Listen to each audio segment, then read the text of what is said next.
Last year, I talked about how Jesus is not a sneaky ninja. Remember that? A sneaky ninja, listen, hands up, mouth shut. Hands up, mouth shut. When Jesus comes back, he's not going to sneak in. He's not going to just creep in like a creeper. He's not just going to come in and snatch away some people and then disappear. Like you never saw anything. You never saw anything. That's not how Jesus is going to be. Some people think that he will. Some people think that when Jesus returns, no one will even know it. You won't even be able to tell that it happened. It'll be mysterious. But guess what the Bible says? The Bible says when Jesus returns, every eye will see him. So when I hold up this sign, everyone has to yell, every eye.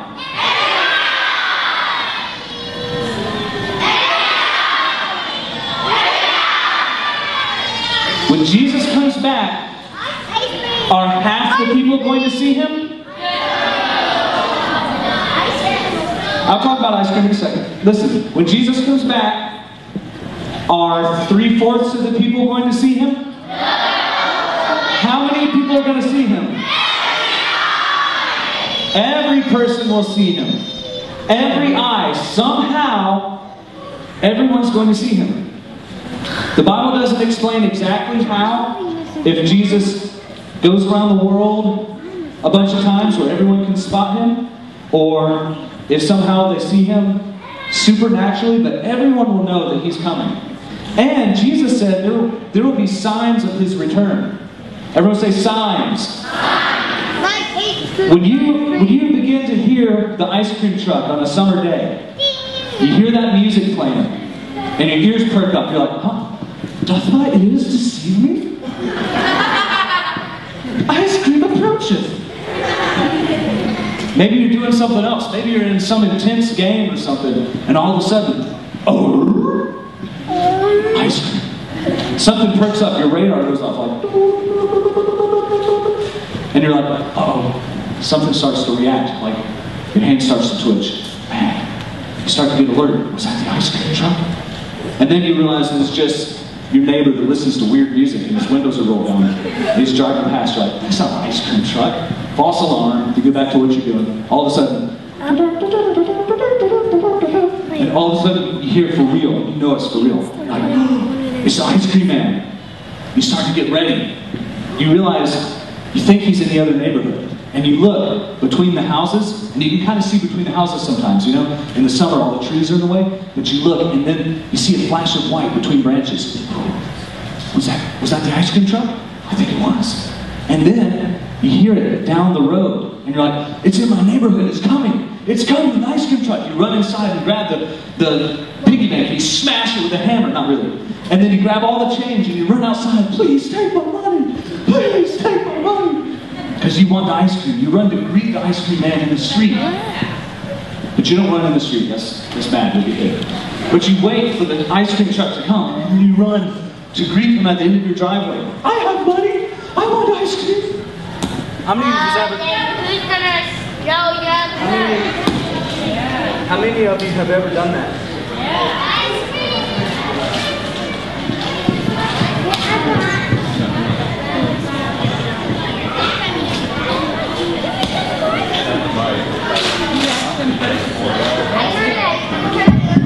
How many of you have ever done that, where you've seen and heard the ice cream truck and you began to go?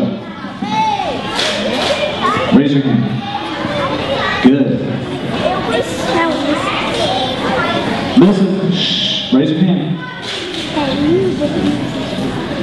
What if you heard the ice cream truck coming here to Elijah Camp? Would that be cool?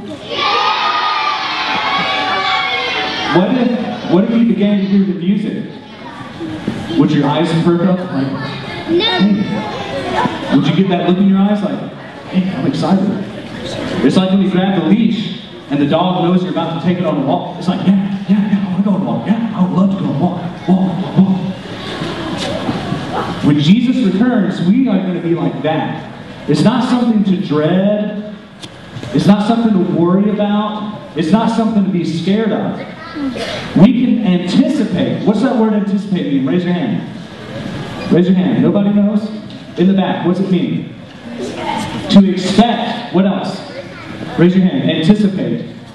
Yes. To hope for something that is coming. Hope for something that's coming. Perfect. Yes. To look for something. To look for something. That's right. You anticipate. You're waiting. You're looking for it to come. You're on the edge of your seat. You're not like this. You're like this. Ready to go. Excited. Excited. That's good. Yes. So when Jesus comes back, we'll be excited. And we're going to know some of the signs that He's going to return. The Bible talks about many of the things that will happen right before He returns. Now, what if you heard the ice cream man coming? What if you were playing outside on a summer day and you were hot and tired and you really wanted some ice cream and you heard the ice cream man coming? But it took him like 10 minutes because he got stuck in the other neighborhood with a lot of other kids. Would you just give up and say, it's not worth it? Or would you just wait longer? Because it's worth it. It's ice cream. Moose tracks. Think about moose tracks. Do they put that in a cone?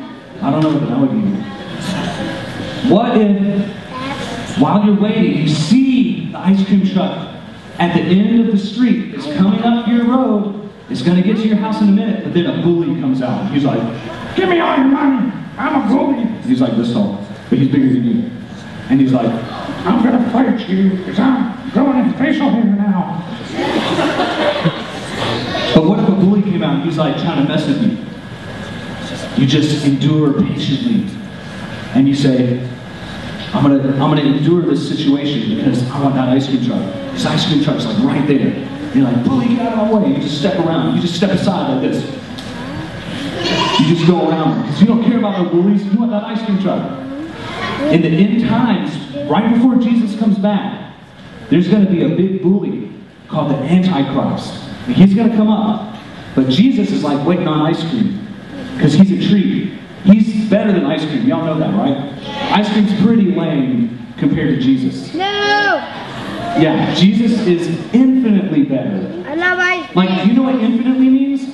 Infinity. Infinity times better. He's infinity times better than ice cream.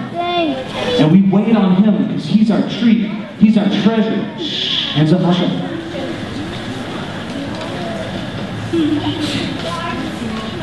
Right before Jesus comes back, this big bully, the Antichrist, is going to come and he's going to persecute Christians. That means if you're a Christian, raise your hand if you're a Christian, then he will not like you. He'll say, I want all of them to stop worshiping Jesus and worship me instead. But we don't worship no guy. We worship Jesus. We don't bow down to a statue. We don't bow down to some sort of leader. We don't worship anybody else but Jesus, no matter what they do. They might threaten us. Guys, this is intense. Listen. The Antichrist might threaten to even kill you or your family. Now, I'm not trying to be scary, but the Antichrist is a big, big bully. He's going to try to scare everybody. He's going to try to say, worship me, or else I'll take your food, or else I'll try to kill you. But guess what? What if you're waiting on the ice cream truck? It's right there. You can see it. It's coming. And then some big bully comes out. And you want to step aside. You just want to step around him. But all of a sudden, he starts fighting you. And he is bigger than you. But then guess what? What if I come out? Hey, you put the doll like that? And what if I just pick him up and boom to the next neighborhood? That would be awesome, right? Put you to get down. Do not pick up my friend anymore. That's what Jesus is going to do. At the last minute, right before He comes back, the Antichrist is going to get really mean, really, really mean. He's going to get really bad, really, really bad. But our guy, Jesus, fighting for us, He's so much bigger and badder and awesome. than any kind of antichrist or soldier or somebody that's going to try to persecute you. So maybe a Muslim terrorist can come in and say, believe in Allah, and has a gun. But you don't have to listen to him. What's the worst he can do? The worst he can do is kill you, and then you go to heaven to be with God. And that's bad to get killed. You go straight to be with heaven, with God in heaven.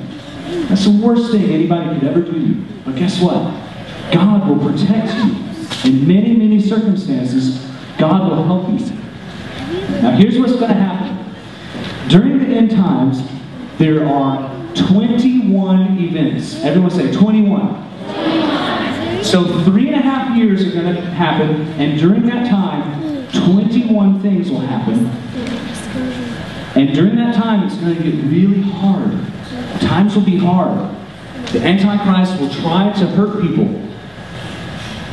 Bad guys will start doing a lot of bad stuff. There's going to be 21 seals. I mean 7 seals. Not those kind of seals, right? That's why I drew the line around it. Y'all know what a seal is? You know, claps his flippers. What's a real seal that I'm talking about? Not the animal. Yes. Say it again. I can't hear you. It's not quite the Ark of the Covenant. Yes, Pete.